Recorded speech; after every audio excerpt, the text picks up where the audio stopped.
сайын элдин астына чыгып, элге кандай кызмат кылды? Ал экономикага кандай таасир этет? Кандайсыз? Экономикага кандай таасир этет? Мисалы билесизби, азыр Кыргызстандын ички дүң продукциясы жан башына бөлгөндө канчадан тура келет? Несине бөлгөндөсүз? Жан башына бөлгөндө. Ар бир адамга бөлгөндө, Кыргызстан 7 миллион адамга бөлгөндө биздин ички дүң продукцияны канчадан тура келет? Дүң продукциясын дейсизби? Ооба. Канча мындайча айтканда балыктарын айтасызбы? ВВПны жан башына бөлгөндө. На душу населения. Мындайча айтканда, ар бирин айтканда, биздин округтар райондорго бөлүнүп өткөн. Ар бир райондолук эмессиз, сиз жогорку кеңешке келдиңиз. Жок, жогорку кеңешке. Ошол жагынан алганда, азыр ички дүң продукцияны жан башына бөлгөндө канчадан тура келет азыр?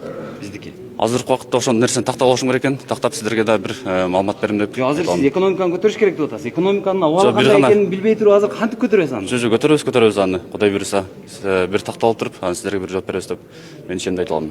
Эми сиз тактагычаңыз биз ойлодук, сизди даттайыр болуп келди дедик да, бышып келди дедик да. Ооба, туура айтасыз. Эми мен да өзүмдүн юридикалык сферама жакыныраак ошол жака иш алып барам, укук тартиби боюнча. Бирок бул экономика маселелерин да караштырабыз. Макул, азыр эң көп кылмыштар булар алдамчылыктар. Алдамчылык кылмышын азайтуу үчүн эмне кылыш керек? Биринчи 209 статья боюнча бул ошо мошенничество, орусча айтканда көптөгөн мындайча айтканда иштеп жатат. Кандай кылып азайтсак болот ошо? Кайсы мыйзамды киргизсеңиз ошол азаят? Мошенничество боюнча бул көбүнчө азыр бизде социалдык тармактарда көп болуп жатат.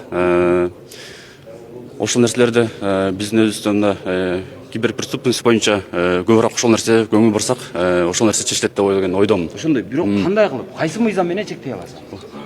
Азыр 1 мүнөт.